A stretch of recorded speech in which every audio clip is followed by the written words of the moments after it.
Icera-inĩ rĩake university-inĩ wa Kenyatta, Amina aumagaritio nĩ njorua cia mahenya gũkũ bũrũri-inĩ. Igongona-inĩ rĩa kũhingũra kĩharo gĩkĩ kĩa mahenya kĩrĩa gĩthondeketwo na raba. Minister augĩte kĩharo gĩkĩ nĩ gĩa gĩbũrũri na nĩ gĩkũhũthĩrwo gũkaharĩrĩria mathako ma university cia gĩtarũ kĩa Africa marĩa makambĩrĩria mweri ũkĩte gũkũ Kenyatta University. Vice Chancellor Professor Paul Wainaina akiuga nĩ meharĩrĩirie kũigana.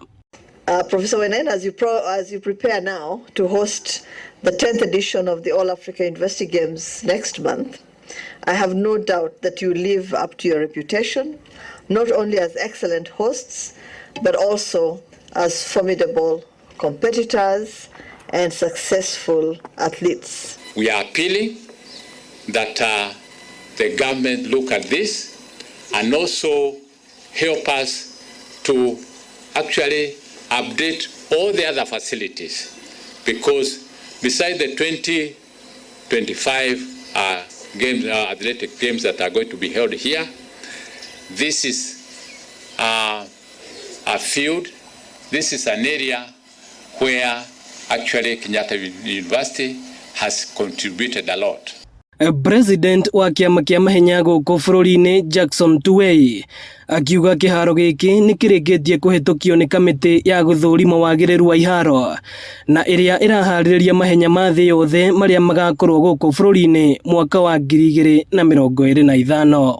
We are here today very happy to see that this facility is completed and that it's actually ready for competition. Njorua cia rĩa marathon Catherine Dereva na Douglas wa Kĩihũri na arĩa mauma igongona-inĩ rĩrĩ magĩtũgĩria waki wa kĩharo gĩkĩ. Gũkũ Dereva akĩenda thirikari kũhetũkĩra rũhonge rwa kũngania igoti kũnyihanyihia gĩcunjĩ kĩrĩa rũrengaga igoti mbeca iria ateng'eri mathiaga kũmatha nja wa bũrũri. Ngenda muno thirikari itũ igacĩrithie rĩ nĩ gũthondeka iwanja na gũthiĩ na mbere na develop talents cia ciana citũ na makĩria safeguard, tondũ without safeguarding we are doing nothing. Nĩ njũĩ nĩ universities nyingĩ na itirĩ na tata, so Kenyatta University gwĩciria nĩ one of the luckiest gũkorwo nĩ yahota kuona kĩharo ta gĩkĩ. Kumagia hau gwĩciria nĩ tũkuona ateng'eri a university magĩũka na igũrũ na kwambĩrĩria represent Kenya harĩ mathako ma thĩ ma universities. We didn't have such a facility.